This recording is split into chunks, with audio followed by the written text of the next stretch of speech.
Welcome to my channel simple and stylish mind. இன்றைக்கி நம்ம சேனலில் என்ன பார்க்க போகிறோம்னா 50 டே சேனல் டே 15 தான் பார்க்க போகிறோம். இதில் வந்து பேசிக் ஃபில்லிங்ஸ் தான் பார்க்க போகிறோம். பேசிக் ஃபில்லிங்ஸில் வந்து என்னென்ன ஷேப்ஸ் போடுவோம் அப்படின்றத பற்றியும் அதில் நம்ம எப்படி ஃபில் பண்ணுவோம் அப்படின்றத இந்த வீடியோ ஃபுல்லாக பார்க்க போகிறோம். நம்ம ஷேப்ஸ் வந்து ரவுண்டு, முக்கோணம், சதுரம், செவ்வகம் 4 ஷேப்ஸில் நம்ம போட போகிறோம். வந்து சதுரமாக ஒரு ஷேப் வரைஞ்சிட்டு அது ஃபுல்லாக நம்ம ஸ்பைரல் போட்டு ஃபில் பண்ண போகிறோம். நான் அதை வீடியோ எடுத்தேன், அது சரியாக கனெக்ட் ஆகலை, ஸோ அதனால் உங்களுக்கு போடலை. செகண்ட் ஒன்று வந்து அதே மாதிரி தான் டாட் வச்சு டபுள் லைன் போட போகிறோம்.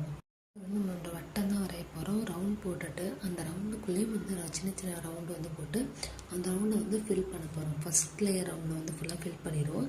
செகண்ட் லேயர் ரவுண்டு வந்து நம்ம ரவுண்ட் மட்டும் போட்டு அப்படியே விட்டுருவோம். ஃபஸ்ட் லேயர் ரவுண்டில் வந்து நம்ம ஷேடிங்ஸ் மாதிரி கொடுத்துக்கணும். அது ஃபுல்லாக ஃபஸ்ட் லேயர் முடிஞ்சதுக்கப்புறம் செகண்ட் லேயர் நம்ம ட்ரா பண்ணும்போது வெறும் ரவுண்டு மட்டும் நம்ம போட போகிறோம். ரவுண்ட் மட்டும் போட்டுட்டு நடுவில் சென்டர்லேயும் ஒரு ரவுண்ட் மட்டும் போட்டு இந்த டிசைனை ஃபினிஷ் பண்ணுவோம். ஃபர்ஸ்ட் டிசைன் வந்து நம்ம முக்கோணம் தான் போட போகிறோம். முக்கோணம் போட்டு நம்ம செஸ் போர்டில் எப்படி கலர் அடிப்போம், பிளாக் ஒயிட்டு, ஸோ அது மாதிரி தான் நம்ம போட போகிறோம். ஒரு இதில் மெஹந்தி ஃபில் பண்ணுறோம், ஒரு இது வந்து நம்ம சும்மா அப்படியே ஃப்ரீயாக வரும். ஸோ அது மாதிரி ஃபில் பண்ண போகிறோம். நீங்களும் இதே மாதிரி டெய்லியும் ப்ராக்டிஸ் பண்ணுங்கள். நாளைக்கு டே 16க்கான வீடியோவில் பார்க்கலாம். தேங்க்யூ ஃபார் வாட்சிங். பாய் எவ்ரிவன், டேக் கேர்.